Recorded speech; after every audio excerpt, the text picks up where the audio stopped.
So, good evening, everybody, and Assalamu alaikum rahmatullah wa barakatuh. Nice to be with you for this today webinar.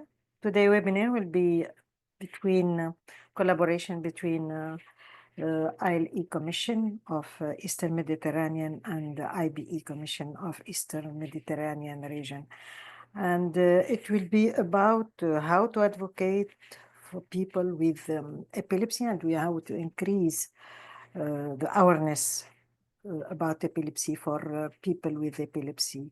As you know, for our Eastern Mediterranean region, we had about 20 chapters affiliated to ILE and the International League Against Epilepsy, but only 5 chapters or patient association affiliated with IBE. And as you know, it is very important to involve our patient in our work and to increase their awareness of epilepsy.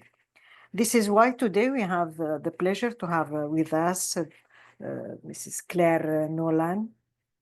Claire. Hi, good evening. And very pleased to have you with us today for this very important webinar for us because it is a way to involve more patient and more patient association in our region. So Claire Noran is joined the health charity sector in the UK in 2011, focusing on community engagement and patient and public involvement in research.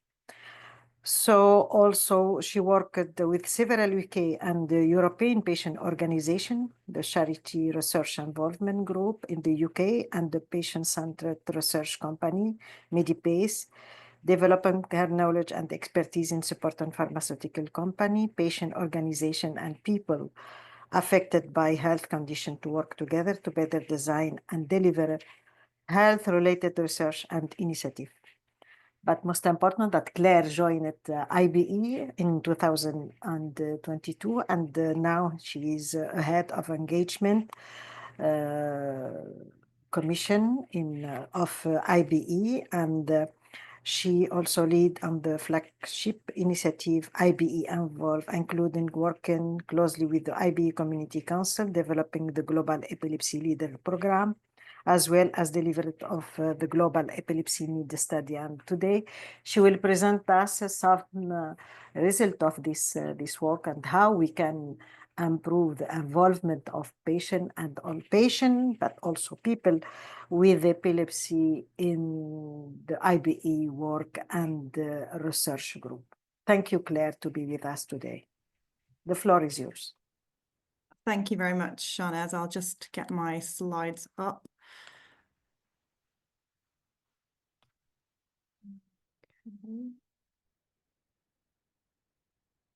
Okay, thank you very much. Okay, so as Shanaz said, I am the head of engagement for IBE. I joined the organization about 2.5 years ago, and really it's my job to ensure that we are working with people who are living with epilepsy to shape all areas of our work, our programs, our projects, and also that we are supporting our community of chapters. So I'm going to talk to you today about advocating for people affected by epilepsy in the Eastern Mediterranean region. We'll talk a little bit about IBE's work in the Eastern Mediterranean region, and I hope this is actually going to be quite an interactive webinar. So I'm going to ask all of you to get involved in this as well, which starts with me asking you, before we get into the presentation, to please log on to mentimeter.com. You can get on there a few different ways. You can just type into your browser www.menti.com, and then at the top of the page you have this exact box. Enter a code to join a live Menti, and then the code is just there, 7227 2383. click on join, or if you have a mobile device with you, you can just scan the QR code here on the slide, and that will take you directly to the Mentimeter. I'm just going to give everyone a moment because I'm going to ask just a couple of questions about who we have in the audience, first of all. But then as we come towards the end of the presentation, I'll finish off by asking you for your views on how IBE can work more with you and support you in the region. So it's really important to get your views on this. When we head into a Q&A and panel session, that will really shape our discussion for the panel session. So I'm really asking all of you here to please join us on Menti. Join this discussion. I'll just give you a few more seconds to log on there.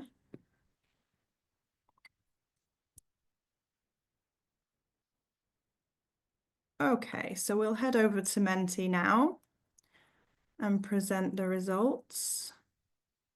So I can see that 8 people have joined onto Menti.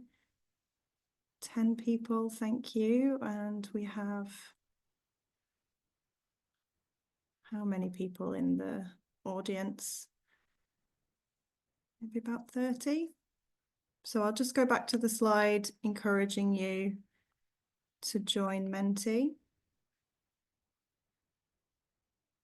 If you can, scan the QR code, go to menti.com and enter in the code 72272383 and join.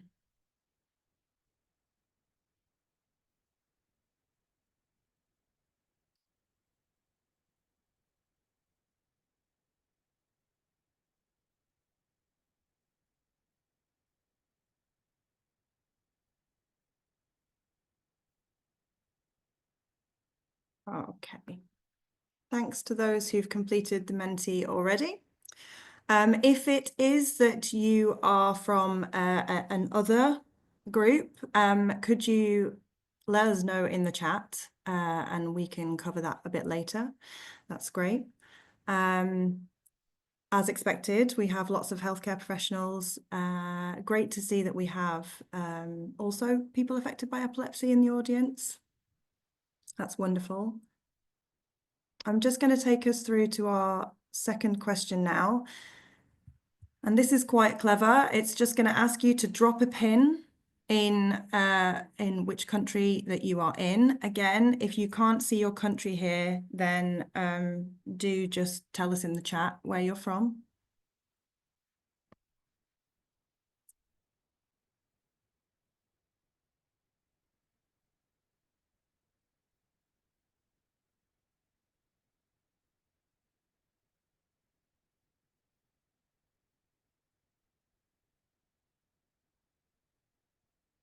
Give everyone a moment to do that. Yes, if they cannot join in Menti, they can for the present. You can write in the Q&A your question. Yeah. Also, okay. Or tell us where you are. If there's anything coming in, Shanez, where people are saying where they're from and it's different to on here, then let us know as well.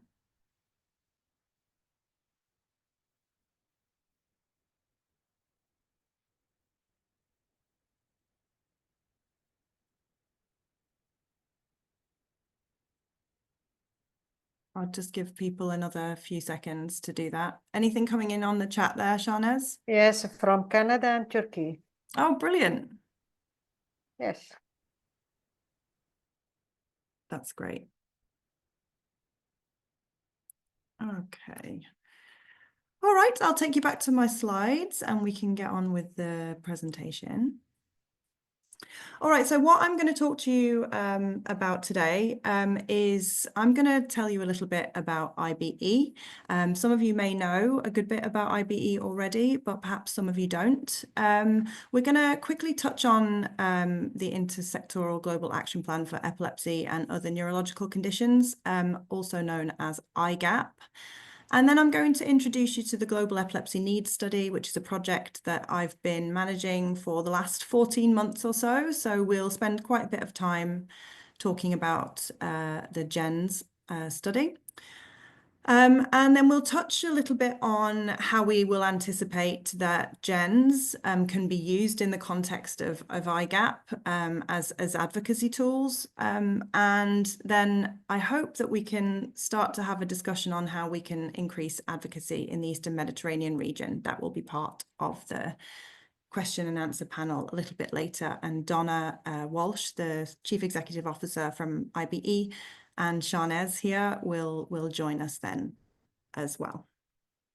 Okay, so the International Bureau for Epilepsy is quite an established organization. So we've been around over 65 years. And we really started off more as the social arm of the International League Against Epilepsy. And I do think that sometimes means that people are still a bit unsure about either how different we are to ILAE or how they can and could engage with us. But over the years, and in particular the last 4 years, we've grown and really developed as an organization in our own right. And we're really very much focused on awareness raising, policy and advocacy, global policy and advocacy, and capacity building for people affected by epilepsy themselves, but also our chapters to ensure that we can improve the lives of people affected by epilepsy across the world. So we talk about ourselves as being the global voice for people with epilepsy. And like ILAE, we're a member organization, and our members are national epilepsy associations that are supporting people with epilepsy and their families in different countries. So in 2022, we launched an exciting new strategy with exactly that as our vision, to create a transformational social change for people with epilepsy worldwide. And this vision is really an acknowledgement that to improve the lives of people with epilepsy, we really need to look at the whole picture. So we need to look beyond the medical needs of people with epilepsy, which are, of course, absolutely crucial, but they are only part of the picture. And we're also very mindful that we need to do this informed by evidence, which is why we launched the Global Epilepsy Needs Study, which I'll be talking to you about today. So I just want to talk to you about our 3 strategic impact goals that we've set out to really help us achieve our vision as IBE. So the first goal, and I think that you'll be able to see that the Global Epilepsy Needs Study will help us to deliver across all 3 of these goals. So the first goal is around making epilepsy a global health priority. The Global Epilepsy Needs Study is really a tool for us to understand what the needs are for people with epilepsy, which will help us, which is a tool for helping us make epilepsy a global health priority alongside IGAP. Goal 2 is focused on empowering and amplifying the voice of people with epilepsy. And we're doing this in a number of ways. The Global Epilepsy Needs Study is one of those ways where we're really trying to amplify and really amplify the voice of people with epilepsy living around the world. But also through other programs like the Global Epilepsy Leaders Program, which Sharnez mentioned earlier, and which I'll touch on a little bit later as well. And our third goal is to serve and support our chapters, our member associations. And through that, we're really trying to provide them with tools and evidence to leverage change for people with epilepsy in their countries. And we hope that the evidence generated by GENS will absolutely help our community to do that. So like IBE, like ILAE, we have regions. So we have 7 regions across the world. So North America, Latin America, Africa, Europe, Eastern Mediterranean, Western Pacific, and Southeast Asia. And that across those 7 regions, we have about 160 chapters in around 110 countries now. If we look specifically at the Eastern Mediterranean region, and Shanez mentioned that we have chapters in 5 countries in the Eastern Mediterranean region. So we have Morocco, Tunisia, Egypt, 2 chapters in Lebanon, and a chapter in Iran.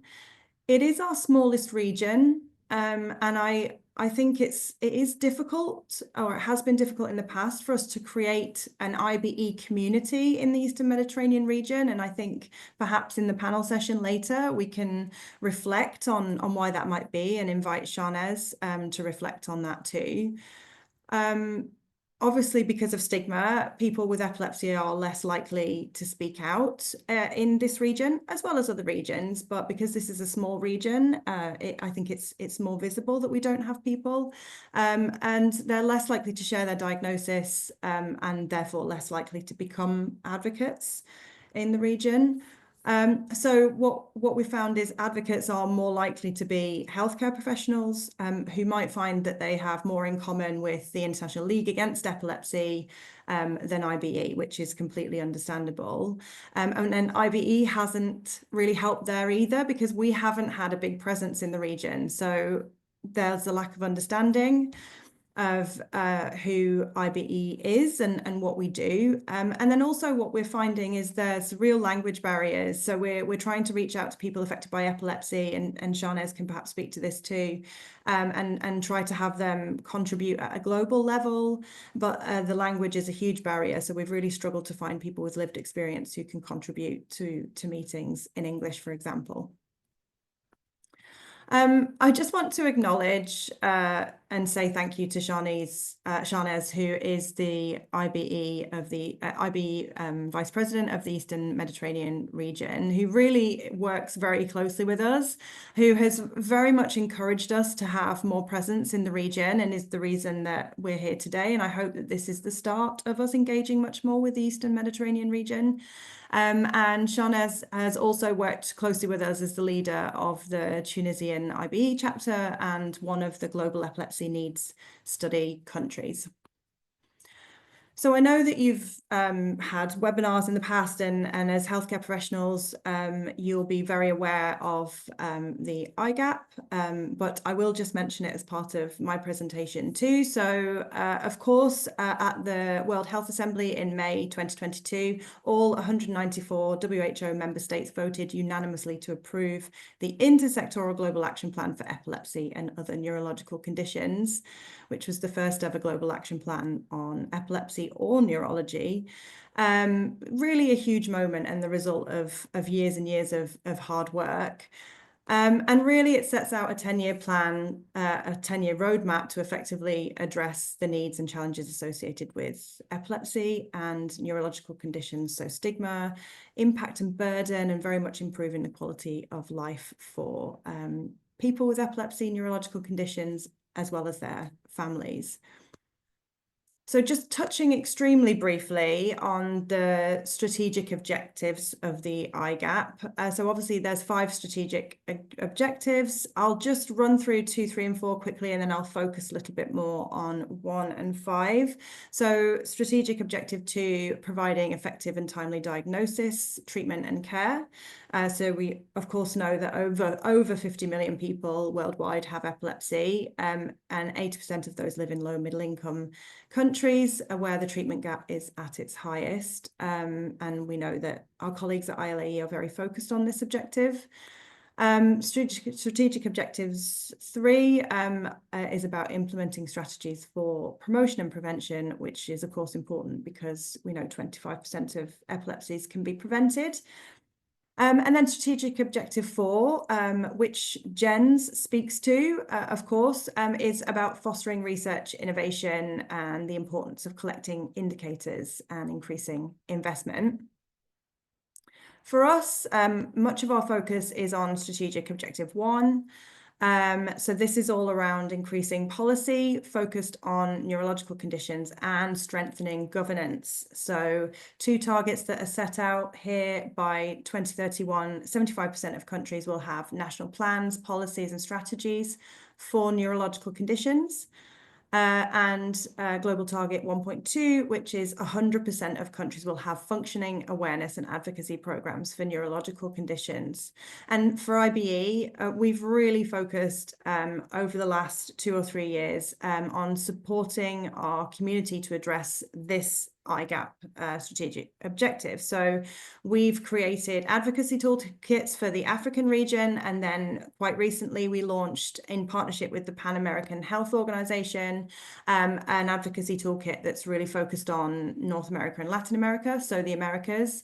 And the toolkits really talk about facts of epilepsy and the impact of epilepsy, introducing the IGAP, and really practical steps that can be taken to influence policy at a national level. International Epilepsy Day is also a huge tool for our community at a global level, a regional level, but also at a national level. So much activity happens around International Epilepsy Day, which is, of course, in the coming 2 weeks. So launched 10 years ago, the campaign reaches far and wide and is really a day to celebrate the epilepsy community, but also to raise awareness of epilepsy to the public and also to policymakers.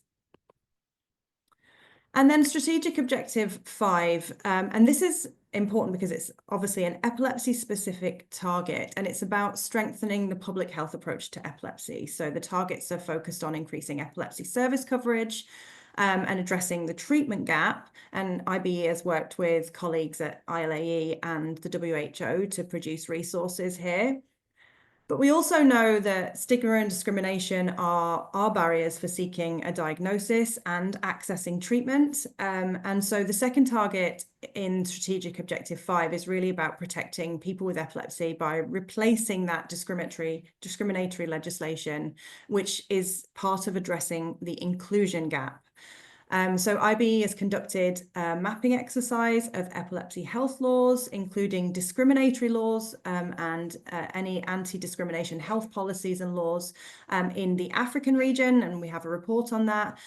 We've conducted something similar in South Asia, and also currently we're repeating this exercise in the Latin American region.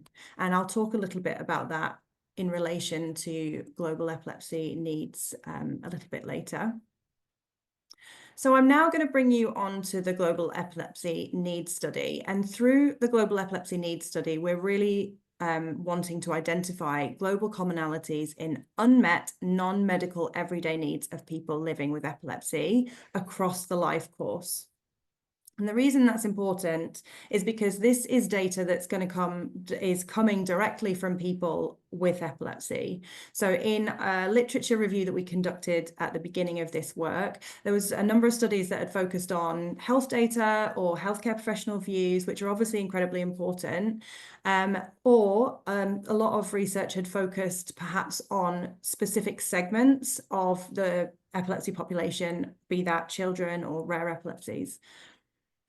It's also important because it's focused on those non-medical everyday needs. So much research and work has been done on seizures as the main focus, which is, again, extremely important, but there are lots of other non-medical areas where progress really is urgently needed, and we've needed to provide evidence to that effect. And then the final region is that the final reason that this is really important is this is global data. We've worked with countries across all 7 regions that we work in, and I think that's the first time that has been done. So that's an introduction to the Global Epilepsy Needs Study. Now, we've co-created this project from the very beginning with our community.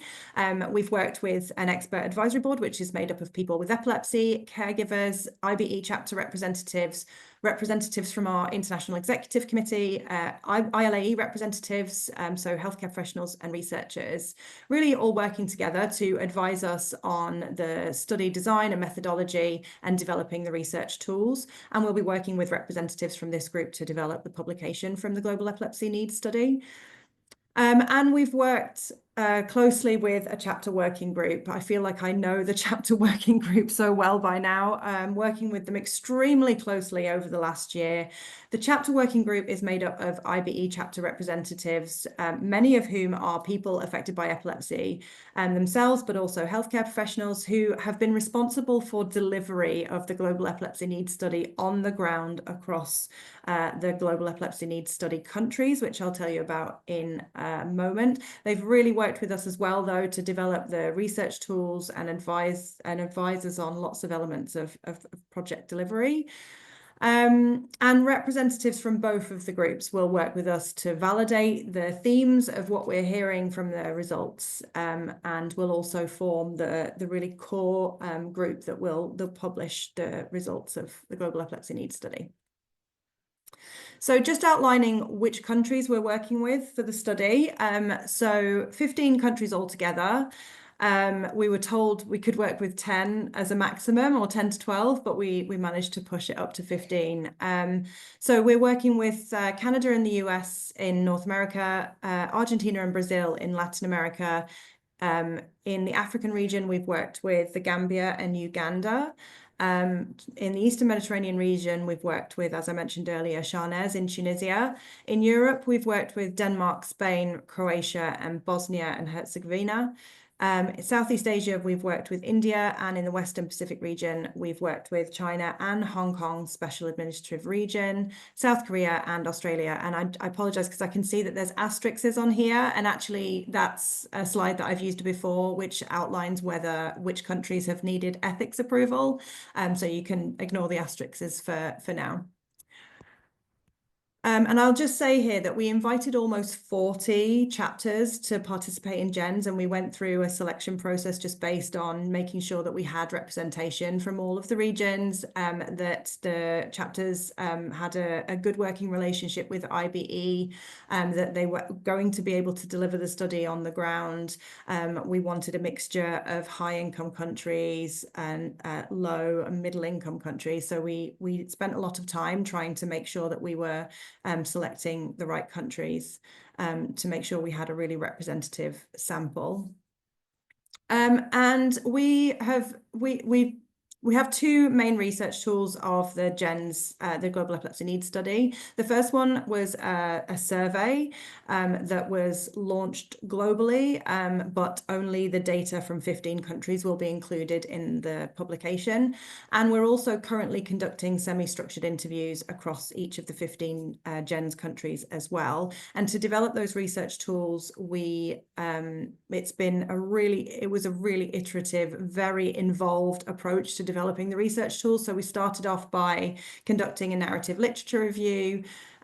We brought together our expert advisory board, and we asked them their views on what we should include within the survey and the semi-structured interview discussion guide. Then we took a first draft out to a focus group of people affected by epilepsy from around the world. They gave us their views on what was missing and what needed to be included. And then we developed a new draft, which we then sent out to all members of our expert advisory board, all members of our chapter working group. So that's around 40 people. And there was extensive and many rounds of feedback. And eventually we came up with the final version of the research tools. And really, those research tools, and in particular survey, but both research tools have focused across 10 domains of life. So work and income, which is covering seeking employment, thinking about unfair treatment, support at work, and the importance of financial independence. Safe transport and driving, obviously thinking about rules on driving, public transport, and having to rely on others for transport. Knowledge, information, advice, all around misunderstandings and misconceptions of epilepsy, thinking about people with epilepsy and their families' own knowledge of epilepsy, as well as healthcare professional knowledge and understanding of epilepsy. Sexual and reproductive health, and perhaps the impact of medication, thinking about family planning, Safety and survival, which is around injuries from others, seizures in public, perhaps experience of health emergencies, seizure emergencies, thinking about traveling considerations and risk of serious injuries. Mental health and well-being, so focused on anxiety and sadness, but also support for mental health, and that's been a big discussion for IBE recently. Community and household, which is focused on feelings of isolation, opportunities to participate in life, in social activities, perhaps judgment, feelings of belonging. Quality of life and reaching your potential, thinking about the impact of epilepsy on those things. Again, thinking about judgment and the impact of epilepsy on happiness and being able to reach your potential. Learning education, so thinking about teacher and peer understanding of epilepsy, feelings of feeling different in the education settings and isolated in education settings, but then also thinking about problems that people with epilepsy might have with things like focus in education settings and support around that.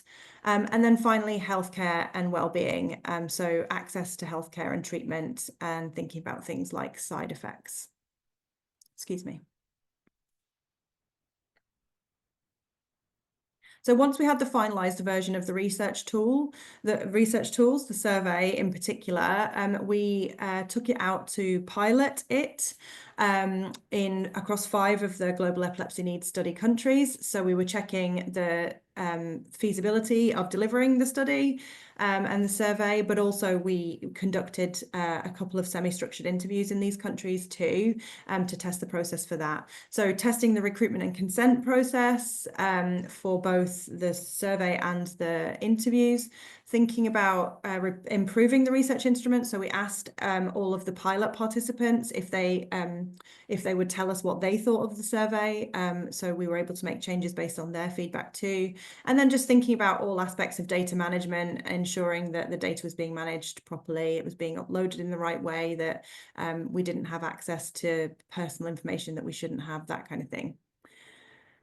And our research participants were people over 18 years old or over, were able to complete the survey and be interviewed as part of the study. We were looking for people diagnosed with epilepsy, parents of children and young people who are under 18 years of age and were diagnosed with epilepsy. Also parents of adults diagnosed with epilepsy. And we really took some time to try and make sure we were hearing from people from different backgrounds in terms of education, where they live, urban, rural, and age, sex, that kind of thing, which I'll talk to you about who we ended up hearing from in a moment. And we were looking for between 250 and 500 responses from each country. And at this point, we were looking to conduct somewhere between 3 and 6 interviews per country, semi-structured interviews, really delving a little bit deeper in certain populations of people with epilepsy. Okay, so this is who we heard from. I'll just get it all up there for you.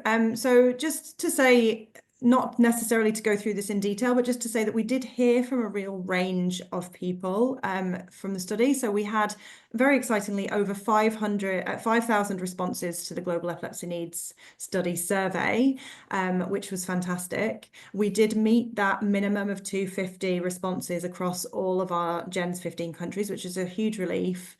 And was not an easy thing to do. So it was quite nerve-wracking towards the end as we were approaching the closing date of the survey. But I'm just so delighted and very, very grateful to all of our GENS countries for really pushing and getting those responses from across those countries. So we heard from a mixture of male and females. Perhaps unsurprisingly, we heard from slightly more females than males. We heard from almost 50-50 in terms of people with epilepsy and caregivers, and that really ranged in different countries. So in some countries we heard from more caregivers, and actually Tunisia was one of those countries we heard from more caregivers than we did people with epilepsy. But for the most part, it was a fairly even balance, or it evened out in the end. You can see their age in the top right-hand corner. We heard from a real range of people, and where it's under 18 here, it was age of people with epilepsy, not age of the survey respondent. We heard from a range of people in terms of their income. So lots of people from high income, which is obviously expected, but also upper middle income and lower middle income, as well as low income too. And then in terms of where people lived, again, not surprisingly, we heard more from people in an urban population, but we did get lots and lots of rural responses and also suburban responses too. So I'm just going to touch here. We, on some very basic GENS insights, Global Epilepsy Needs Study insights, we don't have GENS data or results yet to share. I wish we did. Lots of people are asking us if we have data and results and if we can present them, and we will do that soon, but we just don't have that yet. We're very much still in the middle of the study, and conducting the semi-structured interviews at the moment. But I did just want to sort of maybe give you some ideas of some of those priority insight areas from the really early preliminary insights from GENS, but also some other work that we're doing as well. So just to clarify that this is not GENS results, but maybe just an indication of how we can maybe start to think about some of those things that we're hearing in the context of IGAP. So just thinking back to that strategic objective 1, which is around strengthening policy and governance and advocacy and awareness, what we're starting to hear is really about this importance of building community understanding of epilepsy and seizure first aid, and in particular in education settings and workplaces. Also hearing the importance of access to education and work. So really that there needs to be government programs and policies to make sure that learning for people with epilepsy is easier, but also to remove barriers that people with epilepsy face when trying to find employment. And particularly from young people, we've really heard about the importance of travel support being available, that they need more support to be able to travel to work and be able to earn a living. And just looking at strategic objective 2, providing effective and timely diagnosis, treatment and care, because one of the more urgent priorities that we're starting to see as we're looking at some of those preliminary GENS insights is really around reducing the risk of injuries or dying from epilepsy, and more help that's needed and support in a seizure emergency, as well as another urgent priority just really being around, and unsurprisingly, ongoing access to epilepsy treatment.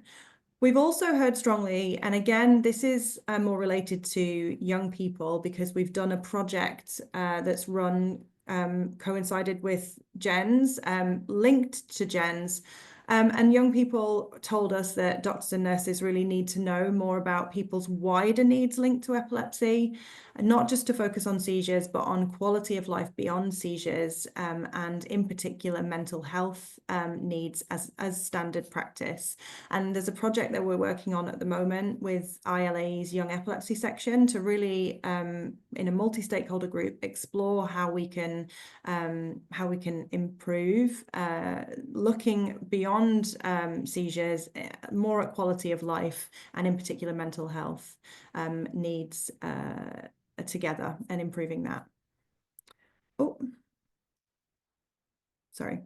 Okay, so, and then just on to strategic objective 5, touching on that, which is obviously that epilepsy specific objective that I talked about earlier, on increasing epilepsy service coverage by protecting the rights of people with epilepsy, because I hope we've really heard very clearly so far. And again, this is not data, no data I can share with you, but insights are really pointing very strongly towards the fact that there is an urgent need for stronger laws protecting the rights of people with epilepsy, and that seemed to be prioritized as an urgent need across work and income domain, across learning and education domain, community and household, and safety and survival domains of the Global Epilepsy Needs Study.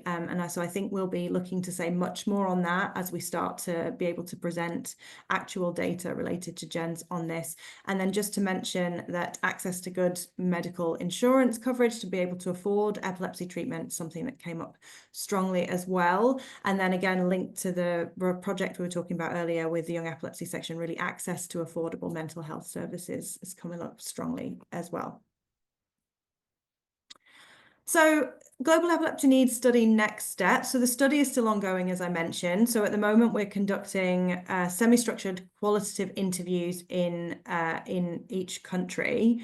And we decided, you remember earlier I mentioned it was going to be between 3 and 6. Well, we decided to conduct 5 interviews per country, and we pulled out subpopulations of people with epilepsy that we perhaps hadn't heard from as much in the survey. So, for example, we wanted to hear from people as part of the interviews in rural locations. So we've tried to look at the who we've heard from and tried to pull that into making sure that we do hear from certain populations of epilepsy in the semi-structured interviews.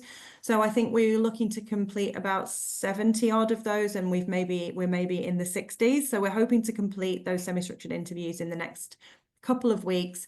We will be sending out some themes of those themes that are coming out of the analysis of the interviews back out to our GENS chapters to get their views on validating some of those themes.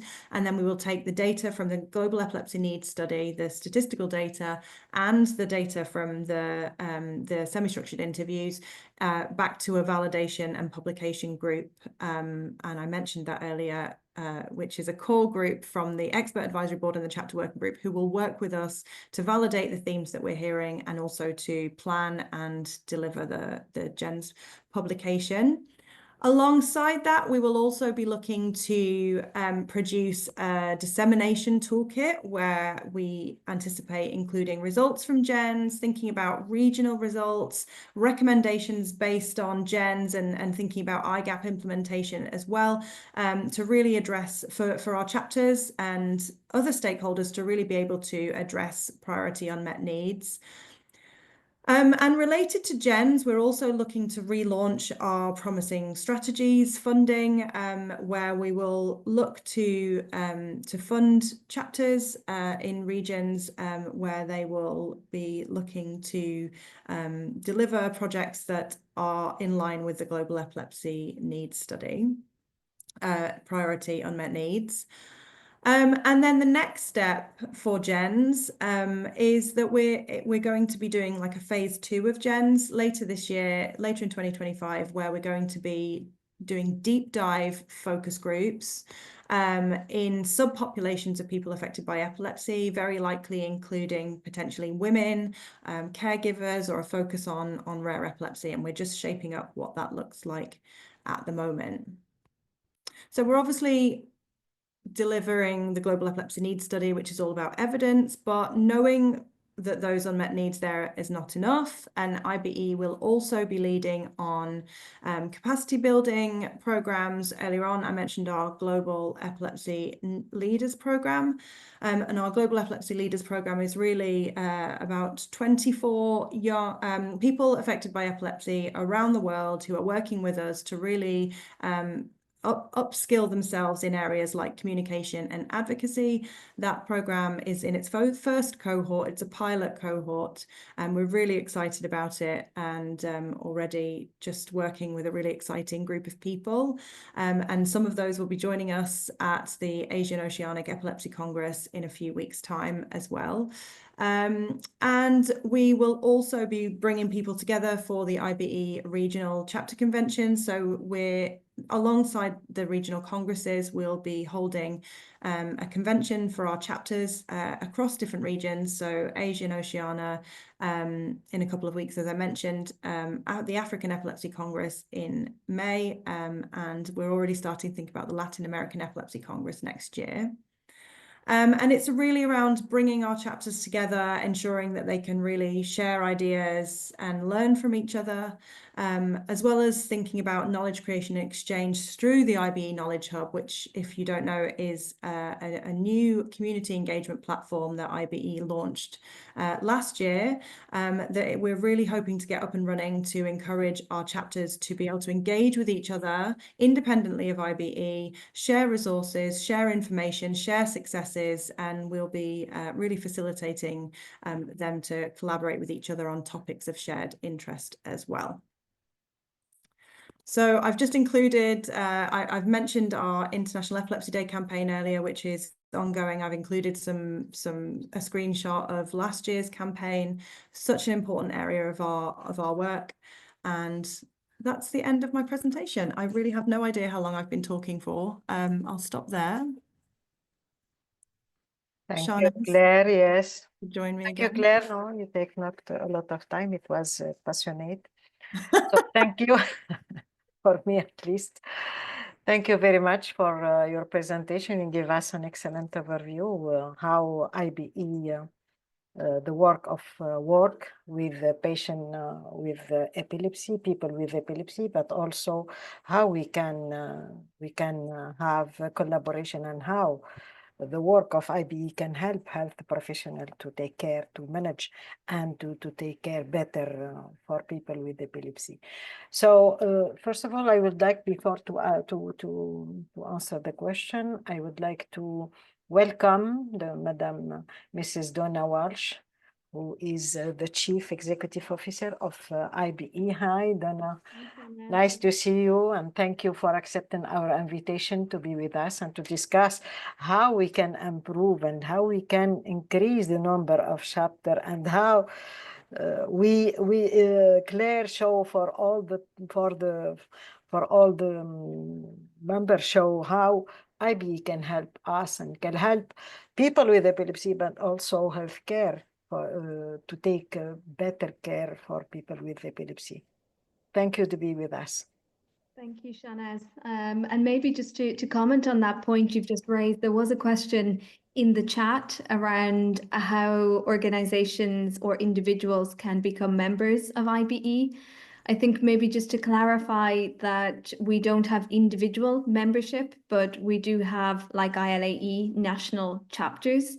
From the IBE perspective, in some countries, we have more than one chapter because we are open to all organizations that work to address the needs of people with epilepsy. We are currently ongoing a constitutional review process, and there's a vote underway as we speak.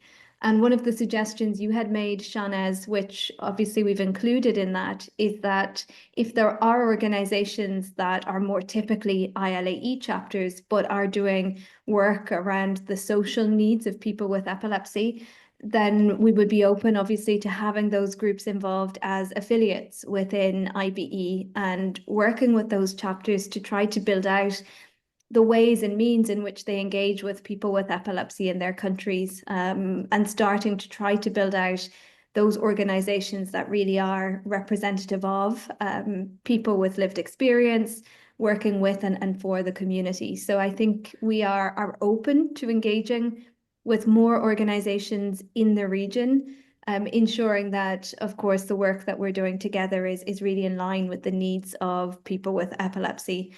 And in the coming weeks, we will have updated criteria around IBE membership, a member code of conduct and application procedures, and we'd be happy to share them with people who might be interested in getting involved. Thank you, Donna, for this clear information. And this is a problem because, for example, for some program of IBE and also for people with epilepsy, and we discussed that this concern several times, it is the language. So we need for Eastern Mediterranean, in order to be more closer to our patient and people with epilepsy, we need to have that people can access all documentation and all program with their language. And I think IBE did a great work because now meeting are also translated in several languages. So this is to say that it is not the language in the future will be not a real problem with the artificial intelligence. So we can have a real translation, and the people can understand. Also for the program, for the leader program, it is also, we have some people from our region included in the leadership program, but only people who speak English. So we miss a lot of people from Eastern Mediterranean, and I think it will be good if we think together how we can give this opportunity for other patients. Yes, Claire, sorry.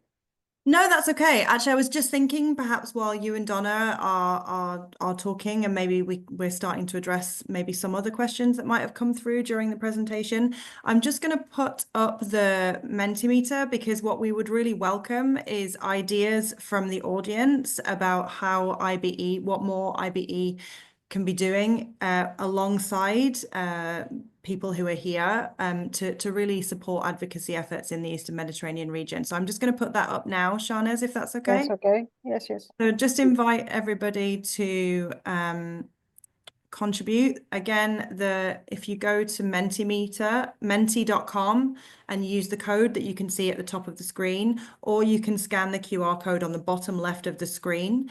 It's a word cloud, so you can just put in your ideas and I'll leave that running. So anybody who does want to add any ideas or suggestions about what IBE can do alongside you to support more advocacy efforts in the Eastern Mediterranean region, we'd love to hear from you. It will really help to shape not only this discussion that we're having today, but also meetings that we are having with Shahnaz, with our International Executive Committee, to really make sure that we can work more productively in the Eastern Mediterranean region. Yes, also I can, because I saw that from the participant, we have a lot of friends from Saudi Arabia and from Bahrain and from Gulf region. So we don't have a chapter in this region. And I am really very interested to have their question and their thought about that, and how we can establish more chapter in our region. Yeah, and I think also, Shahnaz, from our perspective, we understand that setting up an organization or a chapter focusing on the needs of people with lived experience of epilepsy is not easy. But equally, I think we're trying within IBE to also provide opportunities for individual advocates to become more involved in our work. So you've both mentioned the Global Epilepsy Leaders Programme.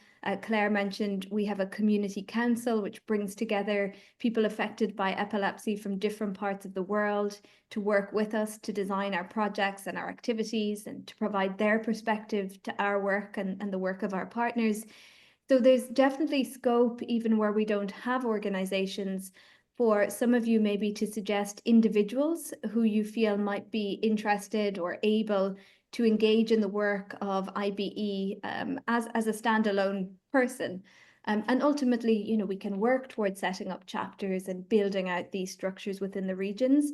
But even having a presence on the ground in some way, I think will strengthen our profile and our activities in those parts of the world. So we'd be really happy if anyone has thoughts around individuals, potential advocates, future leaders that you're working with, to also point them in our direction so we can start to build out our representativeness in this part of the world for sure.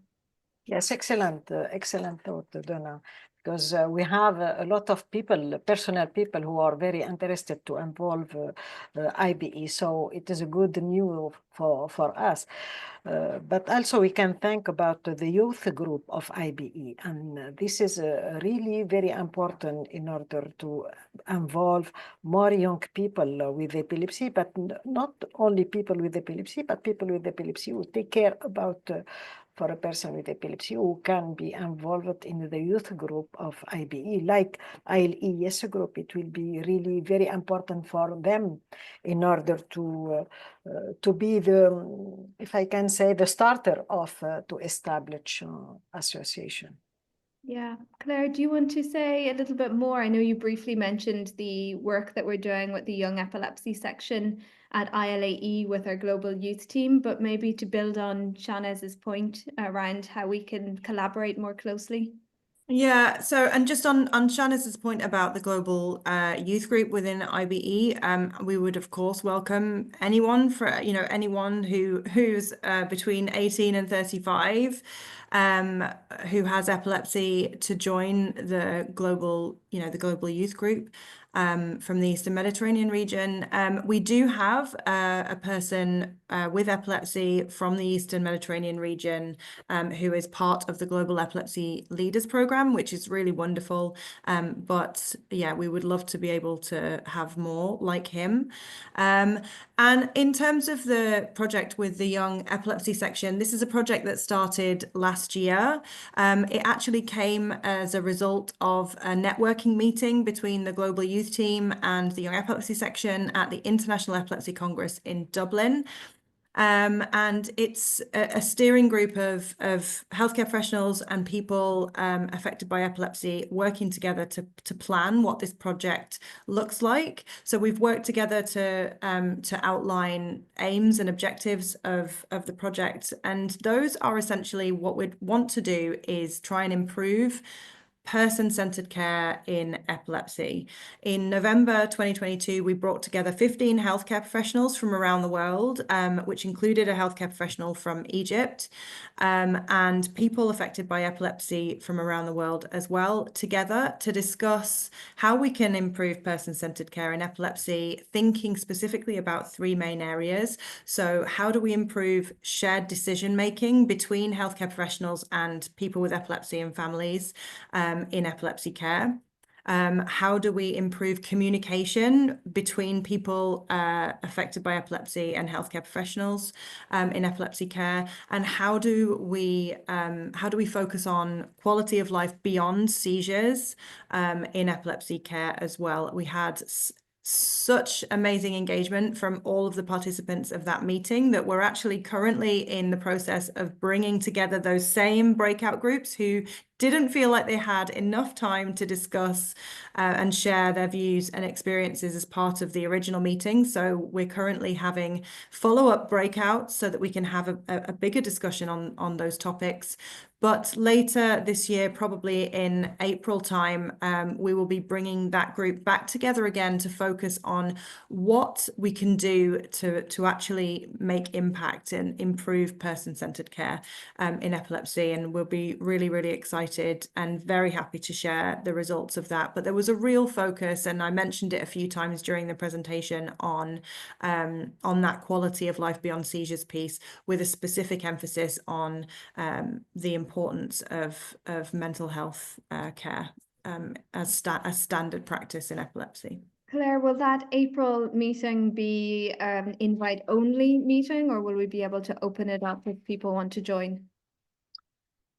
It will be an invite-only meeting. It's a very careful, it's a group of 15 healthcare professionals and 15 people affected by epilepsy. What we're doing is trying to generate ideas to shape how we can make an impact in the area of improving person-centered care. So at the moment, that will be invitation only, but follow-up work and sort of focusing on some of those solutions pieces, there will definitely be an opportunity to get other people involved if they are interested. What I would say actually, and what I didn't do, is if you are interested in hearing more about that project or more about IBE's work more generally, then please just get in touch with us. So I'm not sure, Jessica or Gus, the best way to go about it, but perhaps sharing our email address so anyone can get in touch. We're very, very interested to hear from representatives from this region to see how we can engage more effectively with you, either on our existing projects or thinking about how we can increase advocacy efforts. And I think it will be great if you can person have the opportunity to join us, because in order because we don't have a lot of chapters, so we can have an exception for our region and involve more person membership waiting to have social association. I also wanted to come back to the gene survey, because the gene survey is the global need, no medical need for person with epilepsy. And for health professional, perhaps they think that it is a survey for people with epilepsy and not for healthcare. But from our experience, because we conduct this survey in Tunisia, and believe me, our resident and our medical doctor are very, very happy to share and to discuss with people, and they learn a lot about the need of people with epilepsy. So they improve the care and the management of people with epilepsy, not only for the quality of life, but also how to speak and how to give information for people with epilepsy according to the answer, and what is the problem, and what are the major problem faced that people with epilepsy face it in Tunisia. So I think this survey will help us in order to, as Claire said, to help us how to improve our management and our care with for people with epilepsy. That's great to hear, Sharnaz. And just a special mention, because I didn't mention this in the methodology, but we wanted to ensure that anyone with epilepsy or anyone affected by epilepsy had the opportunity to complete the survey, which was quite long. We did talk about shortening it, but and we did try to shorten it as much as possible. We tried to make it as easy as possible to complete. But in some countries, there needed to be assistance to complete the survey, and Tunisia was one of those countries. So was the Gambia, so was Uganda, and in India, in fact, where people assisted people to complete the survey either online or in paper copies.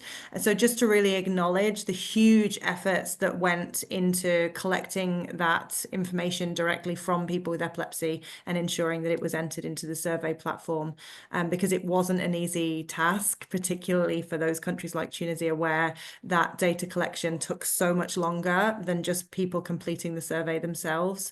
So yeah, thank you so much. If there's anyone else on the webinar who was one of the doctors who did that, it was a huge effort, and we're very, very grateful. And we were very grateful to be able to offer the opportunity to people, because of course otherwise we might not have heard from the range of people that we did hear from. Well, this is why we are impatient to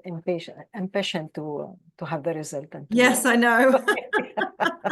About the result, it's very important. Most of my days I have to manage requests to share the GENS results, and I'm so sorry to not be able to do that yet. We had anticipated that we would be able to do that, hopefully by International Epilepsy Day, but as I think a lot of people who were very experienced in delivering studies, international studies especially, already knew that we weren't going to be able to do that, but never told me. So it was it's such an ambitious study to be able to deliver something that size on the ground across 15 countries. Ethics approval took much longer than we'd anticipated. Developing the survey took much longer than we'd anticipated. And but we're glad that we waited and were able to include all 15 countries, and we had the best survey possible to try and make sure that it was the appropriate reading age for people to be able to engage and understand the survey itself as well. So yeah, it took a lot longer. So now we're hoping we're all waiting as much as everyone else as well. Yes, okay. So I think there is no question. We have an overview about the thing, but if I can say a last word for our region, for ILAE chapter. You can, and Donna, please correct me if I am wrong. I think they can be affiliated to IBE as an ILAE chapter, and in order to help people with epilepsy to establish a social and a patient association. It will be good because all our chapter have a social work, so it would be really very helpful for our patient to have this affiliation to IBE, and to encourage also the people with epilepsy to be involved in the work of IBE. So I think if all the participants who are aware about patient or people with epilepsy who wanted to be involved in the work of IBE, I think it is possible. Yeah, and I see that Gus has put Claire's email address in the chat. So obviously, if people want to get in contact with us, they can. Also in the Q&A, I added just the generic info@ibe-epilepsy.org email address if people want to get in touch with us. And just Shanaaz, there is one comment that came in on the chat that might be worth just discussing before we finish up from Diana. And she was saying that obviously Jens will give us kind of a global picture of some of the needs for people with epilepsy around the world. But if we want to offer solutions, they'll need to be tailored and implemented in line with sort of the local culture and the local norms and the healthcare systems that we have in place in different parts of the world. And I think that's a point, obviously, we acknowledge that, you know, there's not going to be a one size fits all approach in terms of a global effort to really solve all of the priority needs of people with epilepsy. But what we're hoping to do is to give that data back to our chapters in the region so they can do further analysis and further work.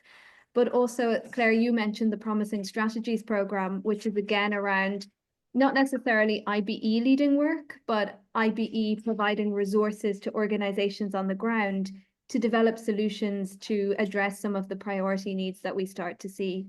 And the other thing I think I wanted to mention is it will also allow us to find the topics or themes around which we can bring our whole global community together to be able to exchange best practice in terms of what different organizations are doing in different parts of the world, what we can learn from one another, which we may not be able to copy and paste directly, but we may be encouraged or inspired by the work that others are doing elsewhere. So I think for us, you know, Jens will give us a snapshot. It won't allow us to solve all of the problems and all of the challenges, but it will allow us to be a bit more targeted, a little bit more focused in what we do as IBE, but also allow us to really have discussions around the interventions that can solve some of these issues at that regional or national level, and allowing us to resource that, whether it's financial, whether it's by providing knowledge, whether it's by providing assistance, whether, you know, there are other means in which we can make a change. I think it's a first step in the right direction, but definitely we understand that epilepsy and the approach to caring for people with epilepsy can be quite local.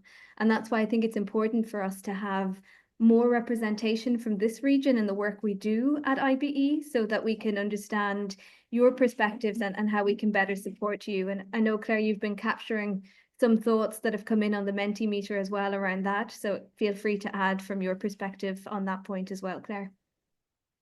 Yeah, oh, go on. Yes. Sorry, Claire. Yeah. But can I ask to have a second session for Eastern Mediterranean to involve more chapter for the gene? Is it possible? Yeah, so we are going to have a look at the initial data that comes out of the first phase of the work, which is obviously the survey and the semi-structured interviews. There will then be some focus groups on subpopulations, and we may be able to involve more countries in those discussions that we're going to have at that point. And we are likely to do another phase of work, and whether that is opening up to more countries or whether it's looking at more specific issues, I think there's definitely scope to do that. Again, the reason why, I suppose, Shanaaz, we worked with you in Tunisia as the country from the Eastern Mediterranean region was because we needed an active chapter on the ground who could partner with us to deliver this work.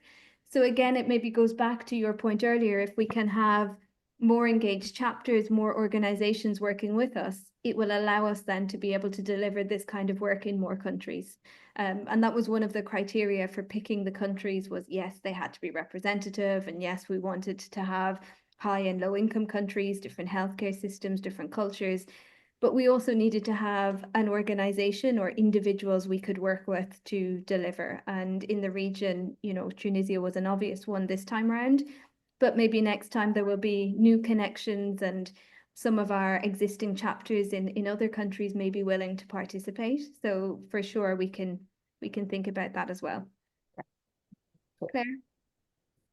Yes, just reflecting on the Mentimeter and what people are saying there. And the things that jumped out to me were people talking about it's really important to reach people with advertising. It's really important to reach people affected by epilepsy where carers gather, where men gather, where women gather. And I actually, that brings us to a really important point that IBE is our client, our end user are our chapters. So our role, our job is to support chapters to be able to do things like reach more people with epilepsy. And I think there is opportunity if we can find a way to encourage more healthcare professionals, more ILAE chapters to join IBE and work with us to advocate more in the region, then there's a real opportunity for those people to learn from other chapters in our community through the IBE Knowledge Hub about how they are accessing more harder to reach populations. And so I just think that those ideas there that are coming in, there are things that we can do and learning from other chapters. And I'm even thinking about, there's chapters in Eastern Europe who might talk about the real difficulties in being able to access people, where there's really high stigma in countries where people don't come forward. And I think that that's exactly why we created the Knowledge Hub, so that there can be shared learning around how to really access communities to be able to support them in a better way. So just based on what we're hearing from the Mentimeter, there's obviously interest in trying to access those harder to reach populations. And I think through joining IBE, you will be able to do that, learn from others to be able to do that. Thank you, Claire. Thank you, Donna. I think we have a good overview about the situation in our region, and we hope that it will be the starter to involve more association and more people. So thank you very much for your time. Thank you, Donna. Thank you, Claire, for being with us and to help us and to help people with epilepsy in our region. Thank you also for Jessica, for Gus, and see you for the next webinar, and thank for all attendees. Thank you very much. Thank you for having us. Thank you so much. Bye-bye. Bye-bye. Bye-bye.